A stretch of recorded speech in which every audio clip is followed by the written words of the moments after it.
When we're world building, there is a host of things to consider. Culture, religion, politics, warfare, geography, and, I think that's about it. Excuse me, sorry, I just have to interject because, when we're writing these wonderful stories in the veins of, say, Tolkien, Sanderson, or Martin, we get to have so much fun with incredible magic systems, gods, and really in-depth, diverse, strange and mysterious world settings. Yet with all that in mind, we cannot forget the most important question: what about dragons? That is a fantastic point, Shad of the Shadiversity channel, who makes awesome videos on medieval history, fantasy weapons, and ancient warfare. Check him out down in the description below. What about dragons? A few days ago, I sat down to write a single, simple, short video on dragons, which of course it was because I'm great at writing concisely.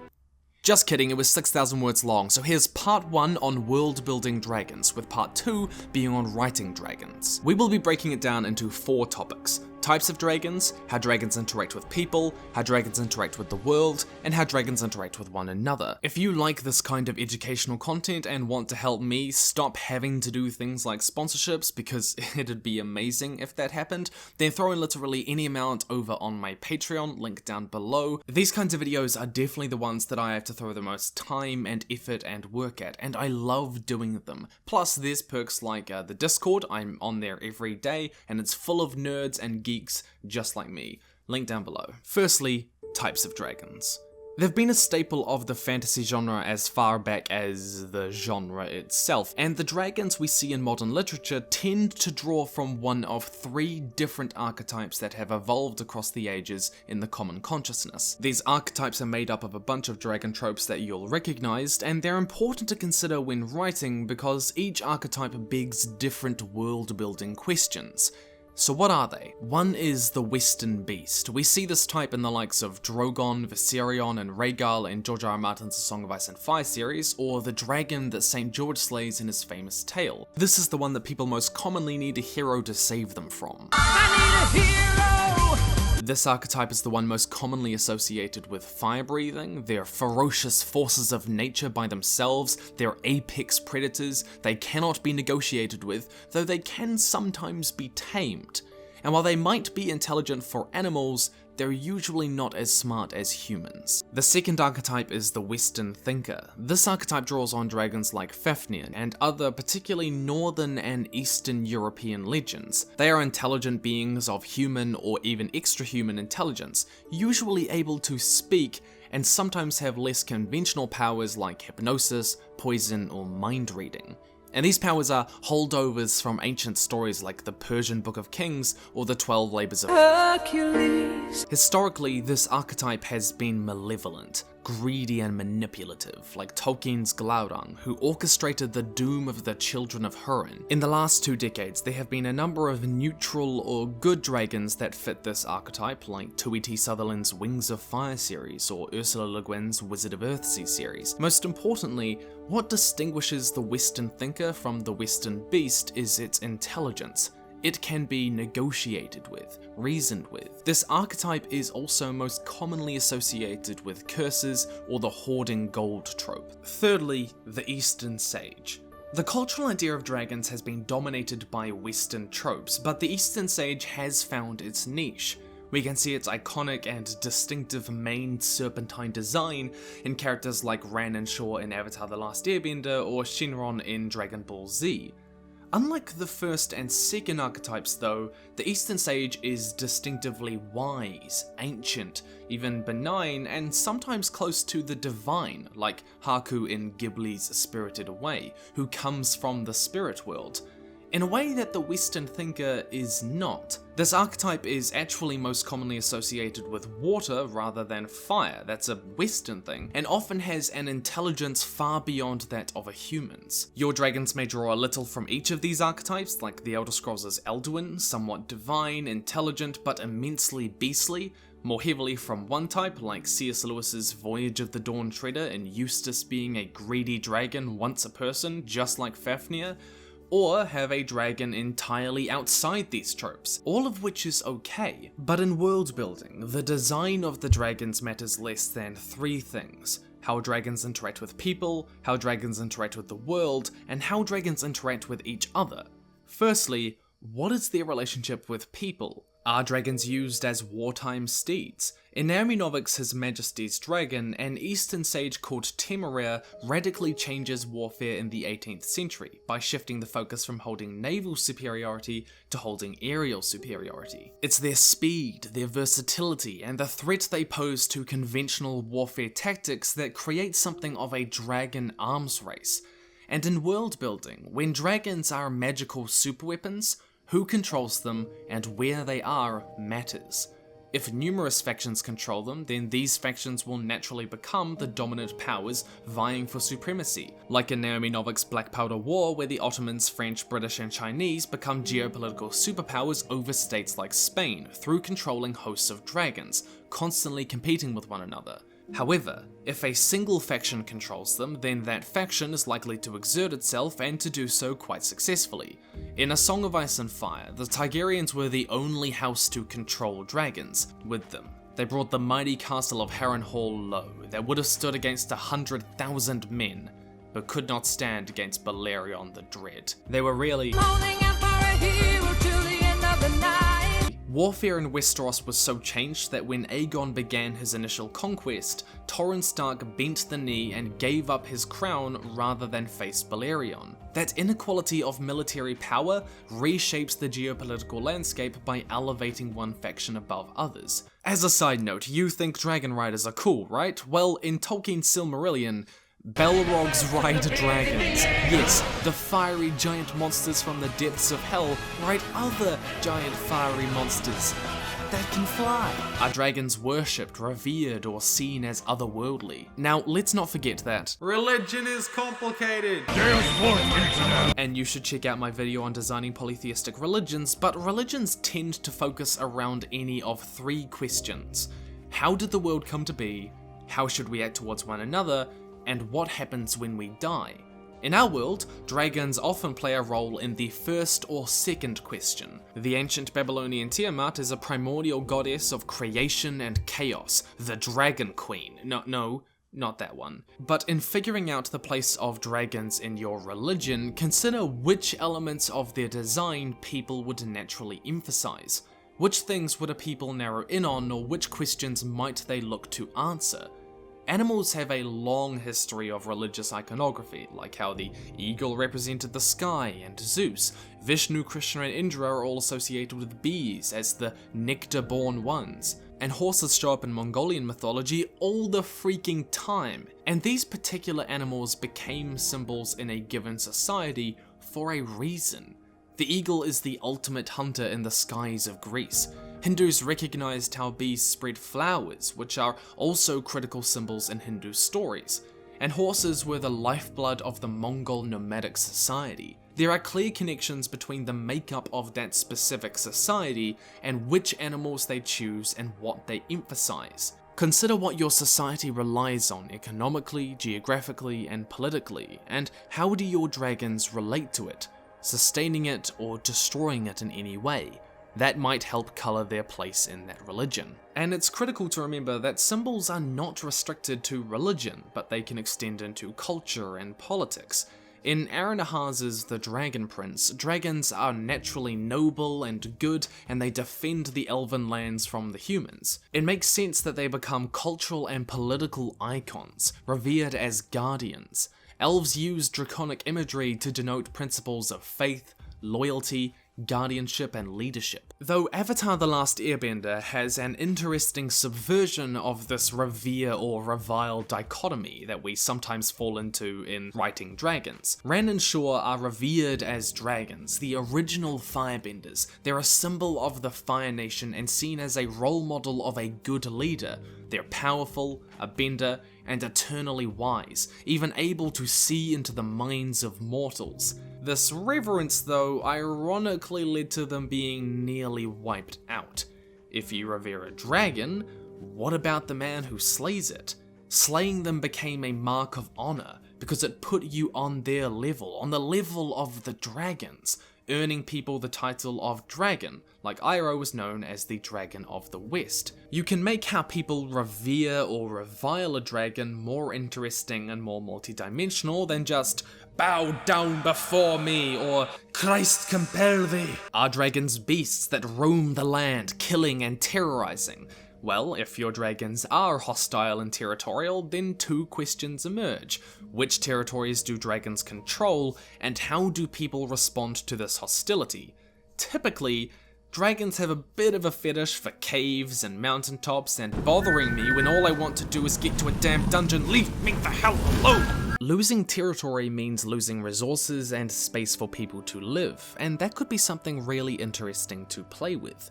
In Rob Bowman's 2002 film Reign of Fire, a subplot involves hunting down the dragon that wiped out their very limited crop supply after dragons came to dominate the planet. Humans are forced mostly underground for safety. If dragons inhabit the coastal or ocean regions, then maritime trade will become both more expensive and dangerous, while mainland trade would boom. In the same way that humans have spread to all regions of Earth and pushed animals out of their natural habitat, how would your monolithic, fire-breathing death lizards change how and where humans, elves, dwarves, or other animals inhabit the land? In Ursula Le Guin's Wizard of Earthsea, when a dragon comes to inhabit an island in the archipelago, the people flee and it becomes a bit of a no-go zone. But societies do develop mechanisms to defend against constant threats, or they die. How does your society respond to hostile dragons, especially if they are somewhat common? To kill that death lizard! If they are a new force in the world, then a lot of tension will naturally arise in your story from people attempting to grapple with this threat never encountered before. How do we face down against them? This is precisely the story of Guild Wars 2, with Terrier facing down against 6 ancient primordial dragons that have risen from slumber. And if they are not a new force in the world, then consider the established mechanisms for facing them, say a class of specialist dragon slayers like in Dragon Age, or specific wartime strategies like how Dawn used Scorpion to kill Moraxes, and would utilize guerrilla tactics rather than fight in an open field, because a society does not survive with huge threats around them by chance. There are always specific mechanisms that evolve in response, and good world building will show what they are. Otherwise I might just feel like, how have we survived with like 6 dragons just living around the town? A wizard did it! Are dragons beasts of burden?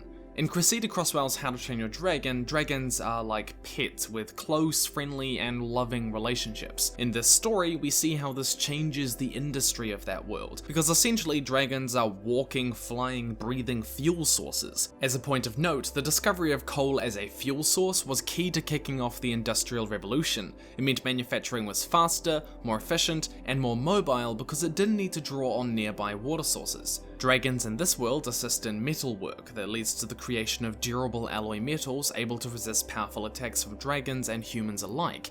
It also made carrying heavy loads long distances a lot easier, a preliminary form of the rail network that mobilized the British economy. Consider how faster transport, extra manpower, extra fuel sources, and a possibly more volatile workforce affects the economy. It might be higher returns, but it's definitely higher risks if you're relying on giant fire-breathing reptiles to do all your work for you, and they aren't too happy with being turned into furnace cows. Secondly, consider how dragons interact with the world. What I mean here is that every creature has a place in the ecology and the food chain, and they affect the environment in different ways.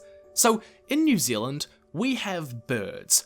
Lots of birds. So many damn birds. And they used to be able to fly, but then when they came to New Zealand, they found out that there were no foxes or cats to kill them, and there was food on the ground for them to eat. It was a paradise, so they got lazy and ended up like this thing. And now they can't fly, which isn't great because now we do have things like cats and possums that are constantly wanting to kill them. They're always in danger and they're always If dragons are the apex predator without needing to spend the energy required for these huge hefty wings, then why would they have them? If fire-breathing evolved as a means to take care of young in the Arctic, then what happens when they move away from that region? Perhaps your dragons are still evolving towards that traditional dragon look. Maybe they can only glide for short distances, or they aren't the apex predator. There's something bigger and badder that they need to escape from too. That could be a really interesting idea to play with. Now, while us New Zealanders might have a whole host of flightless chickens hanging about, we also once had the terror of the skies, death from above, the Harst Eagle, with a wingspan of 3 meters and capable of carrying off your children to eat. These were huge predatory birds, but when the native Māori arrived, they killed off most of the moa, the Harst Eagle's main prey. And so after a time, the Harst Eagle dwindled out and died off too. Creatures gain or lose abilities in response to evolutionary pressures around them. Who are your dragon's main evolutionary competitors? The humans who hunt them?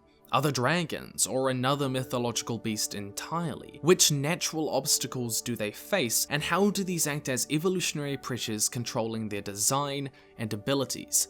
Look at the pressures your world creates and consider how this would affect their evolution. Thirdly, consider how dragons interact with one another. We can break this up into social structure, culture, hobbies, and dragon morality. Firstly, consider dragon's social structure. The cliche is that dragons are lone wolves or lone dragons who hoard treasure and rarely interact with one another except to sink their teeth or something else into them. But you could write them as communal beings living in cities like the Lava Dome, give them a hive mind, a caste system, a matriarchy, a patriarchy, a strict meritocratic alpha hierarchy, or they could be loners in constant competition for magical dominance. But one mistake that world builders sometimes make in creating intelligent, reasoning Western thinker or Eastern sage dragons is not giving them a culture, just having them exist, hanging out, holding out. But here's the thing. Even if a dragon spends most of their life alone, intelligence does not evolve in a vacuum. These dragons will have a history of their people, stories and fables they've passed down, religious beliefs of their own. In E. Knight's Age of Fire series, dragons reflect on the civil wars from ages past. Drakes have to recite philosophical proverbs in their education, and certain cultural tales of honor and determination have taken root in the community consciousness. And within this, the dragon social structure that we talked about before will impact which ideas, stories, and philosophies survive in the common consciousness. Dragons with a communal social structure are more likely to develop stories of cooperation, and philosophies like "seize the means of production," while lone dragons are less likely to consider these ideas, instead possibly developing philosophies of stoicism and personal enlightenment. The communal social structure we see in the Age of Fire series is why they have proverbs that preach against hoarding all of the wealth to yourself. Yes, you could write about communist dragons. The revolution never came so quick. And as animals grow more intelligent, they develop more complex hobbies to occupy themselves. Dragons are no different. In Age of Fire, dragons don't just hunt and pillage, but they have circuses, athletic competitions, and gladiatorial contests. Once again, these hobbies partly come out of the social structure that encourages communal activity. Lone dragons, on the other hand, in other stories, might be more inclined towards art or exploration or looking longingly into the horizon. And woven into all of this is another world-building pitfall: dragon morality. I spoke before about how we tend to either have mythologies or fantasy worlds that revile or revere dragons. There often isn't that much of an in-between. And in the same way that it's common to depict all elves as these lofty, wordy tree huggers, and dwarves as all of these hot-tempered beards who love mining, it is all too common to see dragons that are either all good or all evil. Unless you have a damn good meta world building reason, like Tolkien's dragons were created by the Dark Lord Morgoth to be inherently greedy and evil, it can read as pretty lazy. Especially if they're intelligent and capable of reason and change, then there's nothing to suggest that all of them would have developed the same moral compass. They're not simply driven by instinct, and instinct isn't just do evil things or do good things. It's a lot more complex than that. To assume otherwise would mean that only one kind of philosophy or one interpretation of history ever developed in their culture, which calls into question both how intelligent they can be and how good the author is at writing. Cultural elements like stories, philosophies, and interpretations of history take root for a reason. If a species can reason and argue, then they will have hobbies and opinions on things that are beyond their base instincts, and dragons won't all have the same morals. Depending on how you design your dragons and the world that they inhabit, their natural habitat, social structure, cultural background, different ideas and hobbies will more naturally evolve with them. So, to summarize, firstly, dragons in fiction tend to fall into one of three categories more than others: the Western beast like Drogon, Western thinker like Smaug, and the Eastern sage like Haku. If dragons are beasts of burden, then consider how faster transport, extra manpower, or extra fuel sources affect industry and the economy. If dragons are wartime steeds, consider how they change conventional warfare, and how who controls them will determine the geopolitics of your world. If dragons are revered or worshipped, consider which elements of their design people would naturally emphasize, and which religious questions they become associated with, and their place as symbols. If dragons are hostile, consider the defense mechanisms that would naturally develop in response, and how this impacts things like city planning and city placement. Thirdly, creatures gain or lose abilities in response to evolutionary pressures. Who are their main evolutionary competitors? What natural obstacles arise in their life? And how do these two things act as pressures in their evolution? Fourthly, if dragons are intelligent, then they will have a vast and complicated culture, hobbies, religions, philosophies, histories, societal institutions even, and a wide variance in morality. Consider which ideas, which stories, and social norms make sense for your dragons, and how their social structure would influence these. And that is it for part 1. In part 2, we will be looking at writing dragons, like how do you write a dragon protagonist, and how do you write an original dragon story, because, quite fairly, many people are bored of them. They've been around for a long time. If you want to support the channel, there's a link to my Patreon down below. Seriously, if you do, thank you to all of my patrons. It is the most amazing thing that you can do for me, because obviously this job is incredible and I want to keep doing it, and their support makes it possible. So thank you so much, especially to all my mods and to all of my people who kind of get involved in the Discord. It's great to talk with you, and I love doing that every day. It's genuinely a highlight, that community. This is my first video in my new house. I'm still working out some audio kinks, so if it sounds a little weird or echoey, I'm currently making a wall of blankets to try and stop that. I'm looking into it. I'll see you in part 2. Not quite sure when that's coming, but there's a huge series of videos coming up soon, involving ones on civil wars, mentor characters, because you guys are excited for that, as well as ones on Azula's psychology, and hopefully a Dragon Prince Season 2 review, because I realize a lot of people in this community watched it, and also come follow me over on Twitter. That's where I talk the most, and it's where I'm probably more likely to respond to your questions. Email and everything down below, and stay nerdy, and I'll see you in the future.